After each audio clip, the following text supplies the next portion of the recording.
పాత్రని తీసుకున్న దాన్ని నిండుగా ఉప్పుని పోసేయండి. పోసేసి కుంకుమ, పసుపు అలాగే కాకుండా ఒక 5 రూపాయల బిల్లని పెట్టండి. కుంకుమ, పసుపు పవిత్రమైనది. 5 రూపాయల బిల్ల ధనాన్ని ఆకర్షిస్తుంది, అప్పుల నుంచి మనని బయటపడేస్తుంది. అలాగే కాకుండా ఉప్పు అనేది చెడు ఉంటే తీసేస్తుంది.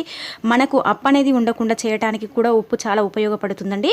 కాబట్టి ఇలా చేసేసి మీరు ఏంటంటే కనుక ఆ పాత్ర అంటే మట్టి పాత్ర కానీ గాజు బౌల్ కానీ ఏదైనా పర్వాలేదు, మీరు ఏది తీసుకున్నా ఇలా నిండుగా ఉప్పుని పోసేసి కుంకుమ పసుపుని పోసేసి 5 రూపాయల బిల్లని పెట్టేసి చక్కగా సంకల్పం చెప్పుకోండి. ఇష్టదైవంతో లేదంటే కులదైవం ఉంటారు కదా, అలాంటి వాళ్ళకైనా సరే, మన ఇష్టదైవం కానీ కులదేవత కానీ మన ఇంటి దేవత ఎవరైనా పర్వాలేదు, సంకల్పం చెప్పుకోండి. అమ్మ, అవసరం కోసం ఈ పరిహారం చేస్తున్నాము, మాకు ఈ అప్పు అనేది తీరిపోయేలాగా చూడు తల్లి, మాకు చల్లని చూపు నీపై ఉండేలాగా చెయ్యి, మా అప్పు అనేది ఉండకుండా చూడు అనేసి మనం చక్కగా ఏంటంటే సంకల్పం చెప్పేసుకొని ఆ ఉప్పు పాత్రని వంటగదిలో కానీ లేదంటే పూజ గదిలో కానీ పెట్టుకోవాలి. ఈ 2 చోట్ల మాత్రమే పెట్టాలండి.